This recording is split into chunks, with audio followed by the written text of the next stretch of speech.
चलते हैं आचार्य महाराज के चित्र के समक्ष दीप प्रज्वलन करने के लिए बहुत आदर के साथ आमंत्रित कर रहा हूँ। पिपरई वाले हमारे आदरणीय पधारें, हमारे आदरणीय आर.बी. जैन साहब, रमेश बाबू जी पधारें, श्रीमती सरोज जी, सुषमा जी जैन भोजनालय एवं हमारी श्रीमती एल.सी. जैन साहब कृपया पधारें। आचार्य श्री जी के चित्र के समक्ष दीप प्रज्वलन करने का सौभाग्य प्राप्त करें, श्रीफल चढ़ाकर ये आशीर्वाद प्राप्त करें। बहुत पिपरई समाज में अपना प्रभुत्व बनाकर देव सास गुरु की सेवा में हमेशा समर्पित रहने वाले कृपया जोरदार तालियां बजाइएगा। दीप प्रज्वलन करने का सौभाग्य प्राप्त करें। चलते हैं, आज बुधवार का दिन और भाद्र मास की द्वितीया की तिथि है। आज की तिथि और दिवस पर यदि किसी की भावना बन रही हो तो कृपया शास्त्र दान करने का भी सौभाग्य प्राप्त कर सकते हैं। शास्त्र दान करने का सौभाग्य जिन्हें प्राप्त करना हो, मात्र 2-2.5 मिनट अपने पास हैं। 2-2.5 मिनट का सदुपयोग यदि कोई करना चाहता हो तो शीघ्रता से अपना मन बनाएं और आकर के अति शीघ्र पूज्य महाराज श्री के हाथों में शास्त्र दान करने का सौभाग्य प्राप्त कर सकते हैं। श्रीमती सुषमा जी और सरोज भाभी जी कृपया शास्त्र दान करने का सौभाग्य प्राप्त करें। जोरदार तालियां बजाइएगा।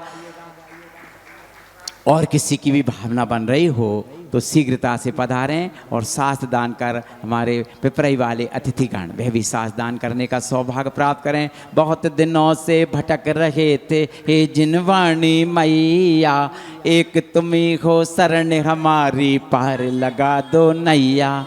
जन्म में दुख मेट दो जिनवाणी जग मैया, जन्म में दुख मेट दो, जन्म में दुख मेट दो, मरण दुख मेट दो जिनवाणी जग मैया, जन्म में दुख मेट दो। बोलो द्वादशांग जिनवाणी माता की। आचार्य समय सागर जी महाराज के समक्ष जैसे अभी अपन ने पूजन की थी, ऐसी पूजन पूरी गुना समाज की ओर से करने का सौभाग्य 26 तारीख को अपन को प्राप्त होने वाला है। 25 अब थोड़ा सा टाइम में परिवर्तन किया गया है, कृपया ध्यान दें।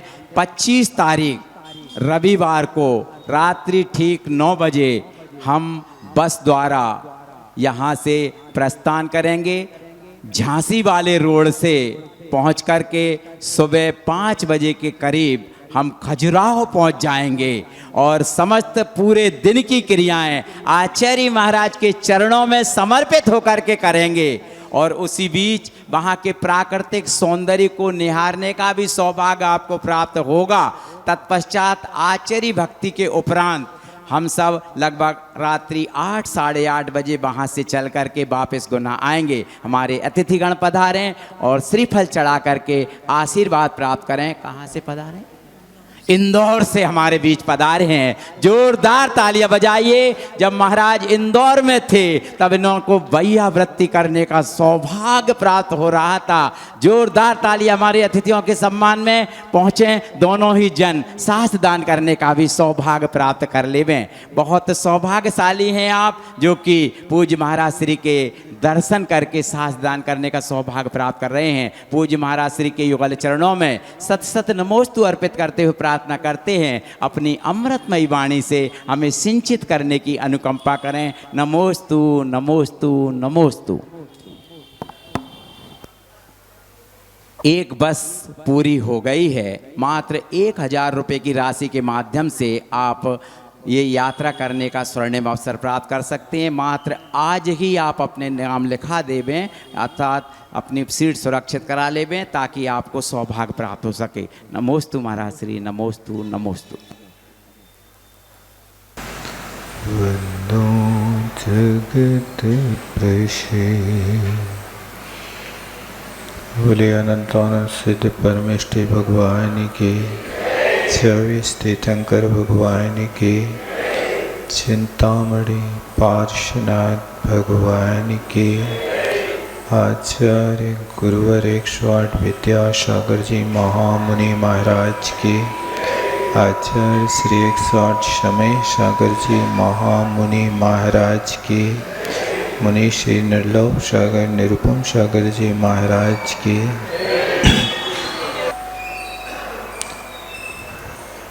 भारत देश में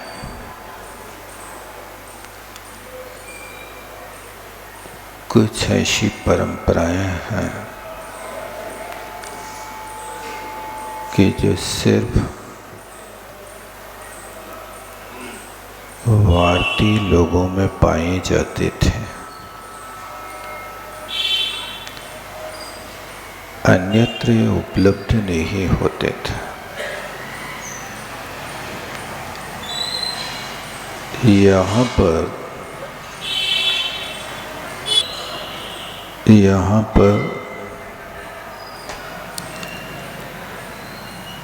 धन से अधिक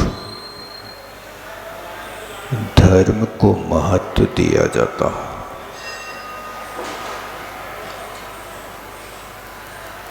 यहाँ पर भोग से अधिक योग को महत्व दिया जाता है और यहाँ पर संस्कारों का जो आधार है, ऐसे सदाचार को महत्व दिया जाता है।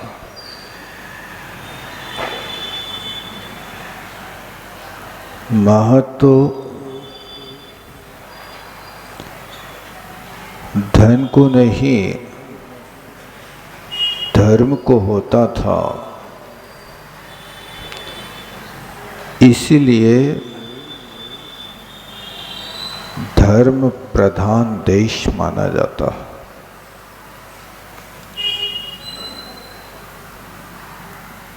और इसी क्षेत्र में महापुरुषों का अवतार हुआ है।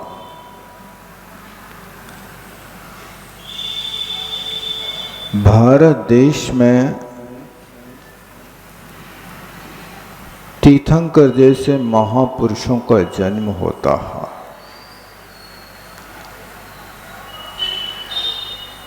इसके अलावा मलिक्स खंड और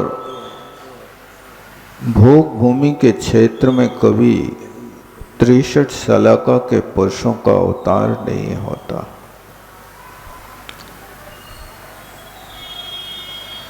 यहाँ की वो परंपरा है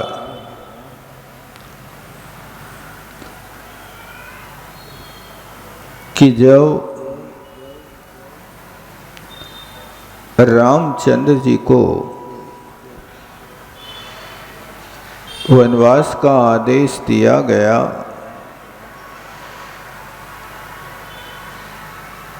तो रामचंद्र जी ने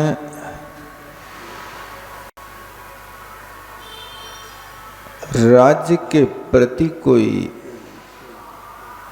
लिप्सा प्रकट नहीं की। धन के प्रति उन्हें कोई आसक्ति नहीं की और देखो, धर्म के प्रति उनकी भावना राज्य छोड़ के जब जाने लगे तो कहते हैं, अहो भाग, मैं इस राज्य की कार्यों से दूर रह करके ऋषि मुनियों की और अनेक तीर्थों की वंदना का अवसर मिलेगा, मेरा अहोभाग्य है। ये भावना देखो, आज के व्यक्ति के साथ यदि ऐसा होता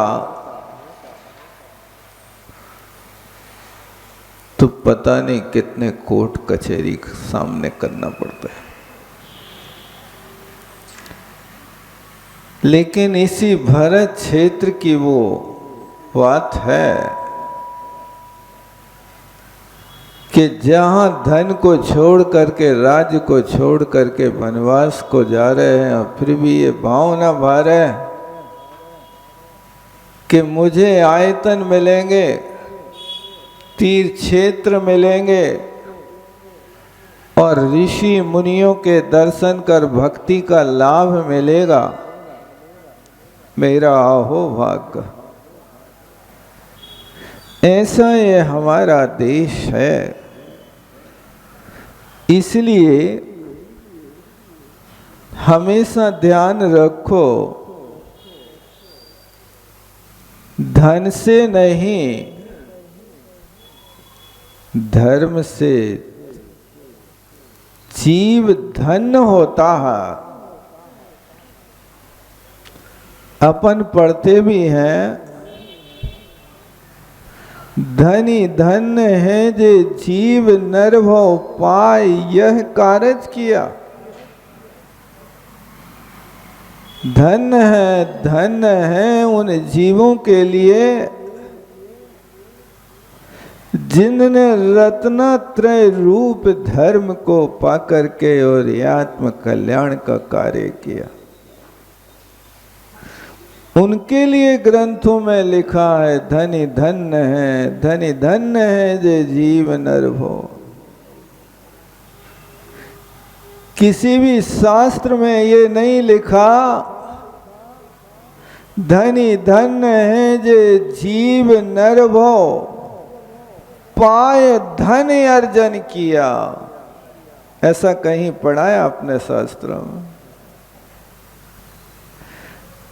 जिनने धर्म अर्जन किया उनके लिए लिखा है, नरभो पाय यह कार्य किया।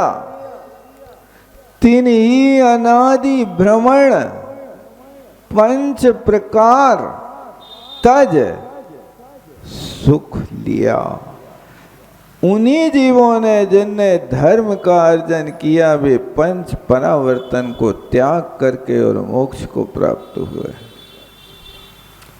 और इससे विपरीत वालों के लिया है कि धनी धन्य है जे जीव नरभव पाय धन अर्जन किया। तीन ही पंच परावर्तन सर्जन किया। उनने ही परावर्तन का पंच परावर्तन की रचना करी। जिनने धन की ओर ध्यान दिया, उस धन में लगे रहने वाले शुभोम चक्रवर्ती जैसे जीव कभी 6 खंड का राज पाकर के भी तृप्त नहीं हुए। एक मीठे आम के फल को चखने के लिए वे राज्य को छोड़ करके नदी पार करके उस पार जा रहे, जिनके पास हजारों देवता जिनकी सेवा में खड़े हैं, जिनके पास 9 रत्न 14 निधि, जिनके 14 रत्न और 9 निधि जिनके पास है, एक एक रत्न और एक एक निधि की हजार देवता सेवा करते हैं, लेकिन फिर भी इससे संतुष्ट नहीं हुए और एक आम के फल को पाने के लिए नदी पार करके किसी अपरिचित व्यक्ति के साथ जा रहे हैं। देखो ये धन की लिप्सा, इंद्रियों की लिप्सा व्यक्ति के लिए कैसे कष्ट में डालती है। इसलिए हमारा कहना है कि धन तो आता है, लेकिन धर्म यदि प्रदान करके चलोगे तो धन तो तुम्हारे पीछे पीछे दौड़ लगाएगा। आपके लिए उसके पीछे नहीं जाना पड़ेगा। आप धर्म के रास्ते पर चलो।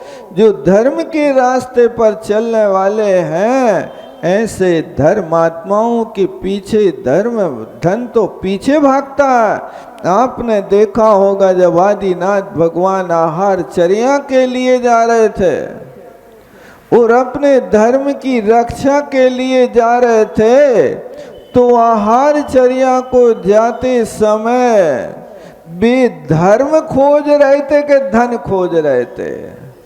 धन वाले तो चिल्ला रहे थे कि महाराज हमसे धन ले लो, राज ले लो, पाट पटंबर ले लो, कन्या ले लो, रथ ले लो, हमारे घर में रोटी खा लो। ये सारी दुनिया चिल्ला रही थी, लेकिन उनने किसी की ओर दृष्टिपात नहीं किया। उनको ये सब चीजें नहीं चाहिए, उनको तो धर्म चाहिए। कौन सा धर्म चाहिए था? बस यही तो तुम्हारे मुख से बोल चाहिए थे कि हे महाराज, मन शुद्धि, वचन शुद्धि, काय शुद्धि, आहार जल शुद्ध है, हमारे घर में रोटी खा लो। ये वचन बोलने वाला दुनिया में उस समय कोई नहीं था। बस इसी को खोज रहे थे। वे 7 महीने 8 दिन तक खोजते रहे, लेकिन धन वाले तो पीछे पड़े थे कि तुम्हें क्या चाहिए, मुख से तो कहो। अरे मुख से कहे बिना लोग ये धन के ढेर लगा रहे थे। नहीं चाहिए धन, नहीं चाहिए धन में सुख नहीं है, सुख तो धर्म में है। जिस धर्म को खोज रहे थे सुख तो उसमें था। संसार की नहीं, मोक्ष मार्ग की परंपरा तो उस धर्म से चलना थी। शासन तीर्थ की प्रवृत्ति तो उससे होना थी। उस दाता को खोज रहे थे जो दाता दान तीर्थ की रक्षा कर सके, दान तीर्थ की प्रवृत्ति कर सके, उस दाता की खोज में थे। धन की उनके पास क्या कमी थी? उनके पास तो जन्म होने के पहले देवता लोग किंकर बन करके जिनके यहाँ नौकरी करते थे, रोज उनके यहाँ दिवाली मनाई जाती थी। भले ही कोई त्योहार ना हो, भले ही कोई उनका बर्थडे ना होवे, तो भी गर्भ में आने के 6 महीने पहले से 9 महीने तक 15 दिन रोज दिवाली मनाई गई। यानी 450 दिन तक रत्नों की वर्षा होती रही। तुम क्या धन कमाओगे भाई साहब? धन तो उन्होंने देखा है जिनने जन्म होते समय ऐसे 10.5 करोड़ रत्न जिनके आंगन में रोज बरसते थे। प्रातः काल होता था, वो 3.5 करोड़ रत्नों की वर्षा उनके आंगन में ऐसी होती थी जैसे आजकल खेतों में ओले सोले बरसते हैं, वैसी वर्षा होती थी। इसलिए धन प्रधान नहीं, हमारा देश धर्म प्रधान है। ये लक्ष्य होना चाहिए। यदि धर्मात्मा होगे तो धन तो तुम्हारे पीछे पीछे भागेगा। ये हुआ उस समय की ये बात है जिस समय भगवान आदिनाथ अथवा 24 तीर्थंकर 63 सलाका के पुरुष हुए। उनने धन के लिए नहीं, धर्म के लिए अपना महत्व दिया। इसलिए आज उनका नाम इतिहास में लिखा है। बड़े बड़े धनवान हुए, लेकिन जिनने अपना धन दान में नहीं दिया उनका कोई नाम सुनने में नहीं आता है। और जिनने दान दिया है, अपने धन का सदुपयोग करके धर्म के मार्ग में लगे हैं, उनका नाम आज इतिहास के पन्नों में लिखा है, शास्त्रों में लिखा है। इसलिए धन से अधिक धर्म को महत्व हमारे भारत में दिया जाता है। आप देख लो, आप किसको महत्व ज़्यादा देते हैं? यदि आप धन को महत्व देते हैं तो धनवान बनेंगे, और यदि धर्म को महत्व देते हैं तो धर्मवान बनेंगे। और जो धर्मवान बनेगा वो धर्मात्मा बनेगा, और धर्मात्मा बनेगा तो न धर्मो धर्म कई बिना, क्योंकि धर्मात्मा के बिना धर्म होता नहीं। जो धर्म का पालन करता है वो हमारे इस देश की संस्कृति का पालन करता है। और दूसरी चीज है कि भोग से अधिक योग को महत्व दिया जाता है। भोग तो दुनिया करती है, 4 संज्ञाएं तो संसार के सब जीवों के पास विद्यमान हैं। एक इंद्री से लेकर के संगी पंचेंद्री तक आहार करते हैं, भयभीत रहते हैं, प्रविचार करते हैं, और यथासंभव उनके पास जो होता है उस संपत्ति को भी वे संग्रह कर लेते हैं जितना जिनके पास होता है। लेकिन इसके अलावा इसके विपरीत आहार भी करते, लेकिन आहार के साथ में आहार दान की व्यवस्था उनके पास नहीं होती है। एक इंद्री से लेकर के असंगी पंचेंद्री तक के जीवों के पास तो ये अवसर ही नहीं है कि वे कभी आहार दान के भी भाव कर सकें। और यदि ये आहार तो करते हैं, और शेष गतियां ऐसी हैं कि जहाँ पर वे सामर्थ्यवान है भाव करते हैं लेकिन दे नहीं पाते। देवताओं के पास आहार दान देने की शक्ति है, वे सिर्फ इतना दान दे सकते हैं कि वे तीर्थंकर परमात्मा जब तक गृहस्थ अवस्था में है, घर में है, तब तक उन गृहस्थ के लिए तो आहार करा सकते हैं। बाकी किसी मुनि महाराज को देवता लोग आहार नहीं करा सकते। क्यों नहीं करा सकते हैं? क्योंकि आहार दान वही दे सकता है जो अतिथि संविभाग व्रत का पालन करता है। आहार दान वही दे सकता है जो श्रावक है। जो श्रावक नहीं होता वो आहार दान का पात्र भी नहीं हुआ करता है। इसलिए हमेशा ध्यान रखो कि ये पर्याय मिली है। इस पर्याय के साथ में आज हम आहार तो करते हैं, उस आहार संज्ञा को मिटाना है तो आप आहार दान देना प्रारंभ करो। क्योंकि ये दान है, ये टैक्स है। जब तक आप टैक्स नहीं भरेंगे तब तक आपका धन शुद्ध धन नहीं होगा। इसी तरह आपके लिए कहा है कि आप आहार करते हैं तो उस आपके आहार का टैक्स दो। क्या टैक्स देवे? मुनि को भोजन दे फिर निज करे आहार है। मुनि को भोजन दे करके आहार करना, यानी तुमने आहार आदि बनाने में जितना पाप का संचय किया था वो आहार दान देने से ऐसे समाप्त हो जाता है जैसे खून से रंगे वस्त्र को पानी से धोने पर वस्त्र साफ हो जाता है। इसी तरह गृहस्थ ने गृहस्थी में जो पाप का अर्जन किया है उस गृहस्थी में किए हुए पाप का अर्जन आहार दान आदि देने से ऐसे साफ हो जाता है, यथा रुधिर मलम धावते वारी। ऐसा समंत भद्र स्वामी ने कहा है। ये टैक्स है, जब तक इस टैक्स को नहीं दोगे तब तक आप अपनी आहार संज्ञा से बच नहीं सकते। यदि करना है तो इस प्रकार की प्रक्रिया प्रत्येक श्रावक को करनी चाहिए। ये हमारा आगम है। इसी तरह आहार है, भय है। यदि तुम्हें भय से मुक्त होना है तो जीवों को अभय दान देना प्रारंभ कर दो। आपको देख करके किसी जीव को भय ना हो, कष्ट ना हो, क्योंकि भय के कारण भी लोगों के प्राण चले जाते हैं। देखो शास्त्रों में ये उल्लेख है कि राजा श्रेणिक का बेटा था जो कुड़िक नाम का था। वो कुड़िक उनके लिए बहुत सारी यातनाएं देता था। अब वो यातनाओं से बहुत पीड़ित रहते थे, भयभीत रहते थे।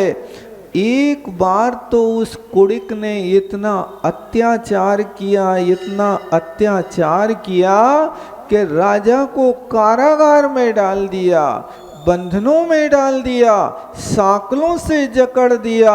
अब वहाँ पड़ा पड़ा बेचारा वो राजा तड़प रहा है, वहाँ से निकल नहीं पा रहा है, हमेशा आर्त रौद्र ध्यान में समय व्यतीत कर रहा है। क्या करें हे भगवान? तो इस तरह से कुणिक ने उनके लिए ऐसा बंधन में डाला था। अब जब भी वो आता था उस कारागार में तब भी उस राजा की पिटाई करता था। तो आज एक ऐसा अवसर आया कि राजा के कुछ पाप कर्म का उपशमन होने वाला था।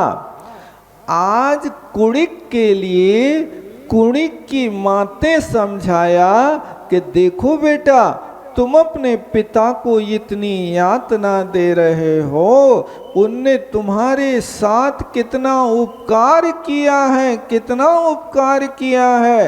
एक बार तुमको तुम्हारे हाथ में फोड़ा हो गया था तो डॉक्टर ने कहा था कि इस फोड़े को जो व्यक्ति चूसेगा उसका रोग ठीक हो जाएगा लड़के का। तो कोई भी व्यक्ति उस फोड़े को चूसने को तैयार नहीं था। बेटा, तुम्हारे पिता ने उस फोड़े को चूस करके तुम्हें स्वस्थ बनाया था।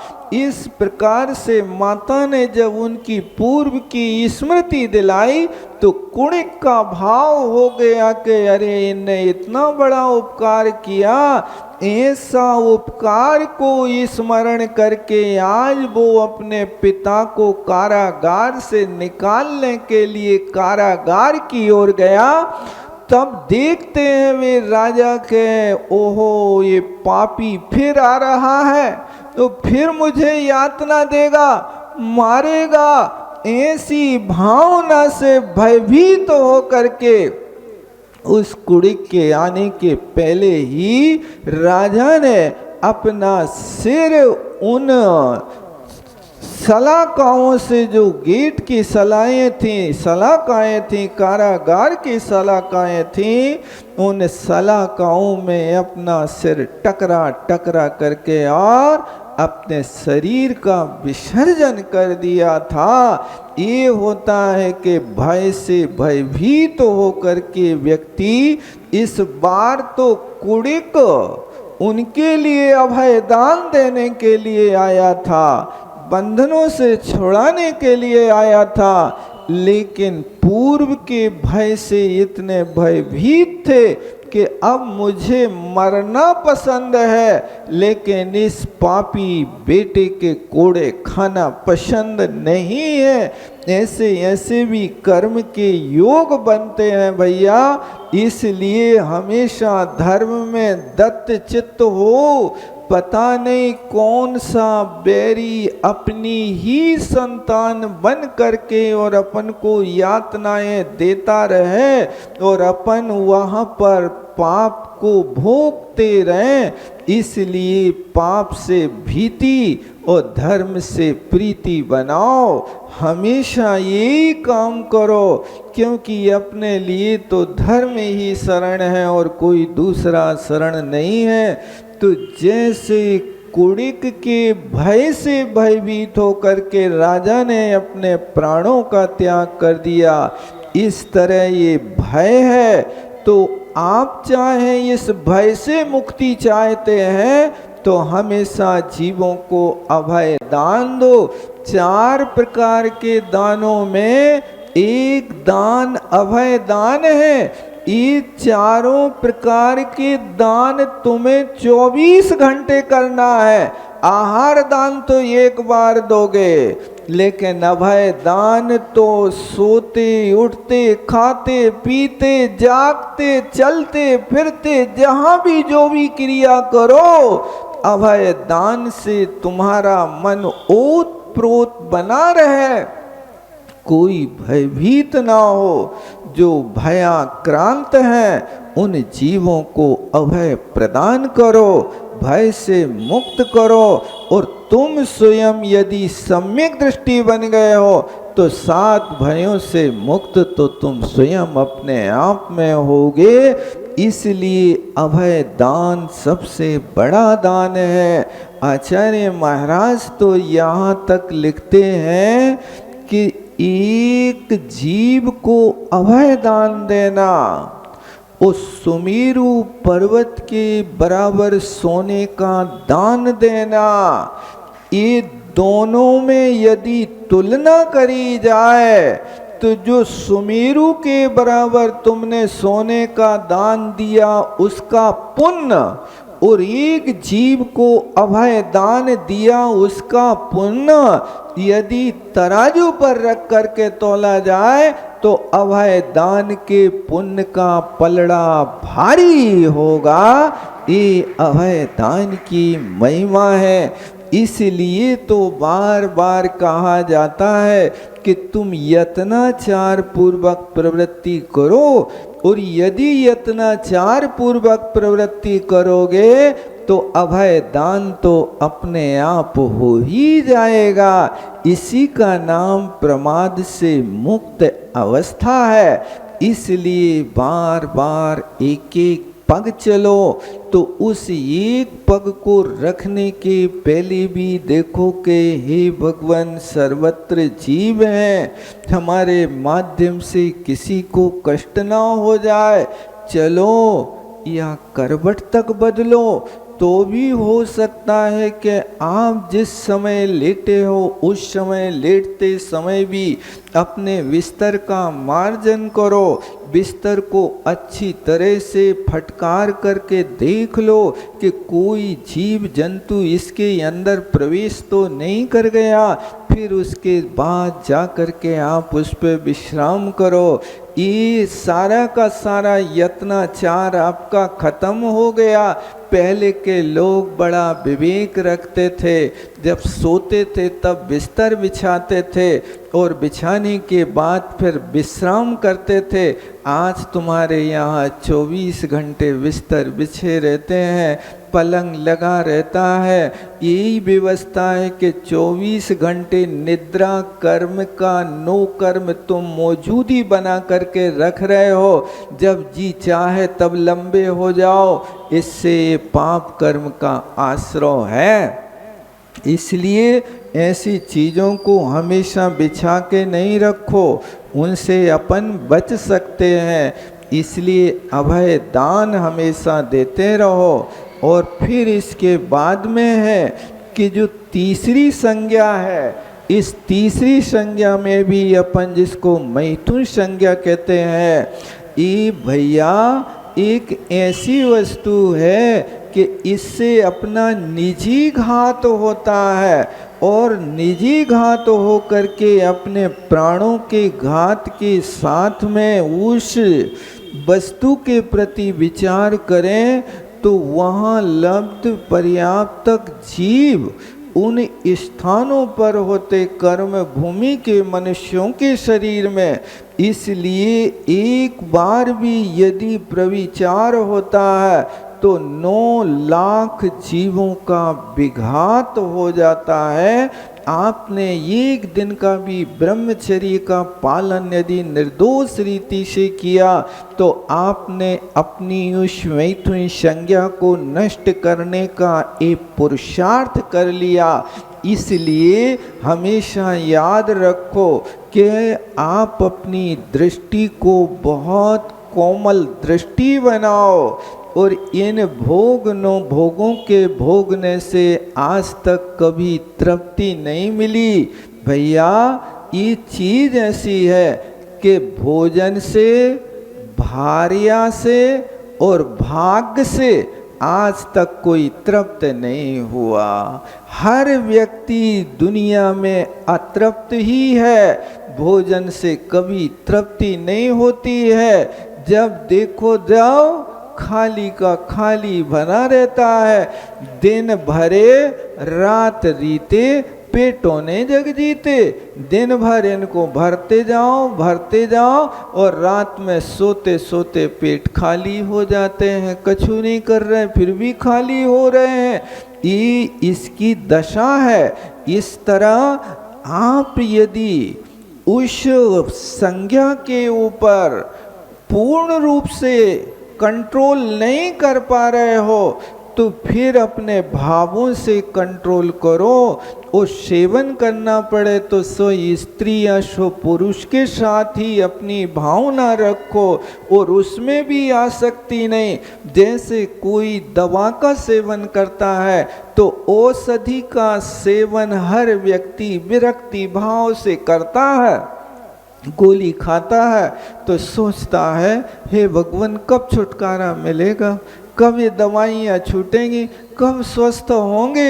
इसी तरह यदि कभी वेद कर्म की उदीर्णा होवे तो और अपने आप को ना संभाल सको तो उस वस्तु का सेवन औषधि के समान करते हुए बार बार भावना भाव कि हे भगवान, भोगों को क्या भोगा, मैंने खुद को ही भोग बना डाला, ये क्या है। पर वस्तु में रति मान रहा हूँ, लेकिन मैं अपनी स्वयं की अपनी शक्ति को बर्बाद कर रहा हूँ। आज तक कोई इससे संतुष्ट नहीं हुआ। और विचार करो, घास फूस तृण जे भके तिने सतावे काम, सटरस भोजन जे करें उनकी जाने राम। जो घास फूस खाने वाले हैं वे जीव भी बेचारे इस संज्ञा से नहीं बच पाते हैं, लेकिन दुनिया तो सटरस व्यंजन खा के फिर अपने आप को कैसे कंट्रोल कर पाएगी। यही तो है, इसलिए कहा कि अपना खान पान ऐसा रखो जिसके माध्यम से हमारे परिणाम हमेशा अच्छे बने रहे। ऐसा करोगे तो उससे बचे रहोगे, अन्यथा बहुत पाप का आश्रय होता है। और उस पाप के आश्रय से एक ऐसी वासना है कि ये निर्लज्ज होती है। आचार्य श्री बार बार कहा करते थे कि निद्रा और वासना ये दो चीजें बड़ी निर्लज्ज होती हैं, इनको लज्जा नहीं आती है। नींद देखो, 1000 लोगों के बीच में बैठे हो फिर भी वे अपने मस्ती में झूम रहे। क्या हो रहा है? ये तो कहीं और चले गए, क्योंकि सभा में सब श्रोता नहीं होते हैं। सभा में 3 प्रकार के लोग होते हैं, कुछ श्रोता होते हैं, कुछ सोता होते हैं और कुछ सरोता होते हैं। मतलब कुछ तो बढ़िया शांति से सुन करके अपने आप में एक मोक्ष के मार्ग को प्रशस्त करते हैं, खेद व्यक्त करते कि भगवान कब धन्य सु अवसर पाऊँ, कब धन्य सु अवसर पाऊँ, जब निज में ही रम जाऊँ। हे परमात्मा, ये अवसर कब मुझे मिलेगा। ऐसी भावना जिनके अंदर जिन वाणी को सुन करके होती वे सच्चे श्रोता हैं। और कुछ लोग हैं कि घर के कामों से हारे थके आके बैठते हैं और यहाँ आकर के बढ़िया घंटा भर विश्राम कर लेते हैं। क्या कर रहे हैं? योग निद्रा कर रहे थे हम तो। बहुत अच्छा, कोई बात नहीं, ये हो जाता है। और कुछ लोग ऐसे होते हैं कि हम देखें तो वहाँ जाके सभा में चुपचाप सुने और महाराज थोड़ी चूके और हम धर के काट है, जैसे सुपारी को सरोता के नीचे रख के काटत ना, ऐसी धर के काट है। तो जिनके अंदर ये भाव होता है वे न सोता है न श्रोता है, ऐसे लोग तो सरोता हैं। और जो आत्म कल्याण की भावना रखते हैं वे सच्चे श्रोता हैं। इसलिए ये वासना को हमेशा के लिए त्याग करो। इससे आज तक कोई सुखी नहीं हुआ भैया, इससे बदनामी हो गई। अब मैं पूछता हूँ, आज तक लोग रावण का पुतला जला रहे हैं, कौन सी संज्ञा के कारण जला रहे बताओ? क्या हो रहा? रावण ने कौन सा काम बुरा किया था भैया? एक परिस्त्री के प्रति बुरी नजर ही तो डाली थी ना। उस चौथे काल से लेकर के पंचम काल के 2500 वर्ष और बीत गए, लोग भूले नहीं उसकी कहानी को। और कई लोग तो उसमें रावण की कल्पना करके और बांसों का पुतला खड़ा करके आज भी जलाते जा रहे हैं। रावण ने अपने जीवन में कितने गुण अच्छे काम करे हैं इसका तुम्हें पता नहीं है। इसकी तो कहानी के पुतला जला रहे हैं। इससे विपरीत भी तो कहानी देखो भैया। जब रावण दिग्विजय के लिए गया और जैसे ही रत्नपुर आया तो रत्नपुर का राजा नलकुवर था और नरकुवर की स्त्री उपरंभा, वो उपरंभा की भावना थी कि मेरी शादी रावण से हो जाए, लेकिन योग नहीं बना और रावण से ना हो करके नलकुवर से शादी हो गई। तो उस नलकुवर की स्त्री बार बार भावना थी कि रावण से मिलना, रावण से मिलना। भाग की चीज, रावण दिग्विजय के लिए निकला और यहाँ नलकुवर के नगर में आया। जैसे ही रावण की आने की खबर सुनी, उपरंभा के भाव बदल गए और वो उपरंभा अपनी दासी को बुला करके कहती है, तुम जैसे बने तैसे रावण से हमारा समागम कराओ। और वो दासी बड़ी चालू थी, वो गई रावण के डेरे में और जाकर के रावण से कहा कि तुम ऐसा ऐसा करो, नरकुवर की पत्नी तुम्हारे बिना ऐसे तड़प रही जैसे पानी के बिना मछली तड़प रही है, तुम उसको स्वीकार कर लो। रावण ने इस बात को, दासी की बात को सुनकर के कानों पे हाथ रख लिए। ओहो, तू कैसी गंदी बात करती है, परिस्त्री का सेवन तो करना जैसा है जैसे जूठन चाटने के, अपना बमन चाटने की तरह कोई उल्टी करे और फिर उसको चाटने लगे, जैसी दशा परिस्त्री को सेवन करने वाली है। तू ये संदेश लेकर के आई है, तू दासी नहीं वेश्या है, तू भग जा हमारे यहाँ से। ऐसा डांट करके उसको भगा रहे थे, रावण स्वीकार नहीं कर रहे थे। और विभीषण ने जैसे सुना इस समाचार को तो विभीषण नीतिज्ञ व्यक्ति था। विभीषण ने कहा, सुनो, गलती नहीं करो, नलकुवर ने अपने नगर को विद्या के कोट से सर्वत्र बंद कर दिया, तुम प्रवेश नहीं कर पाओगे।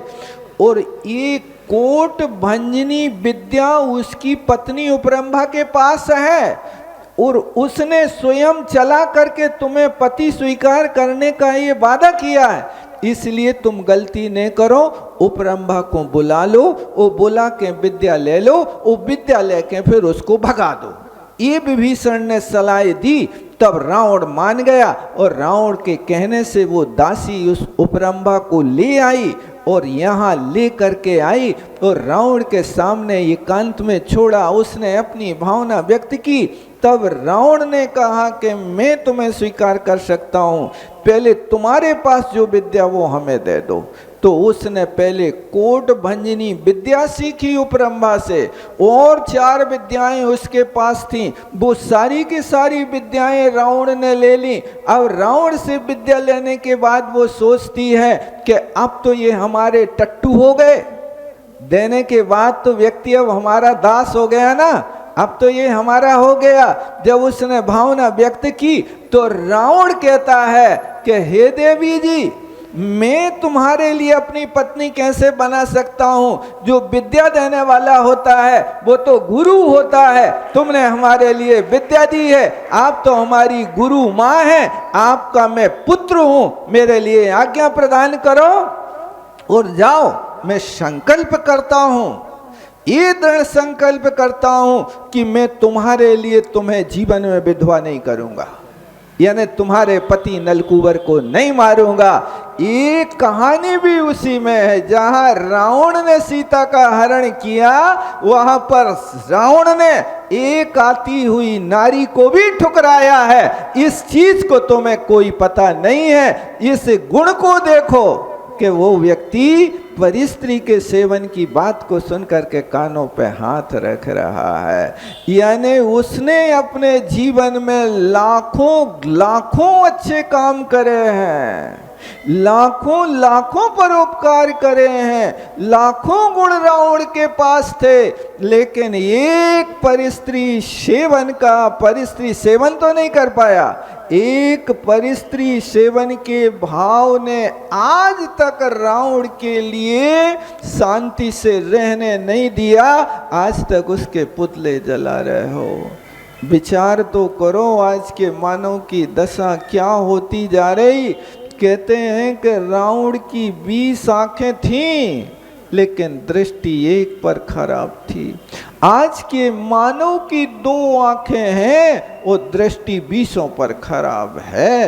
ये पंचम काल की बलिहारी है। इसलिए इस संज्ञा के ऊपर भी कंट्रोल करो, और परिग्रह संज्ञा आदि आदि ये सब चीज़ें फिर समय आपका हो रहा है, आगे अपन चर्चा करेंगे। बस 3 चीज़ें याद रखो कि हमारे भारत में धन को नहीं, धर्म को महत्व दिया जाता है। हमारे देश में भोग को नहीं, योग को महत्व दिया जाता है। हमारे भारत में संस्कारों का आधारभूत जो सदाचार है, उस सदाचार को महत्व दिया जाता है। हम भी इसी रीति को अपनाएं। बोलो आचार्य गुरुवर विद्यासागर जी महामुनि महाराज के।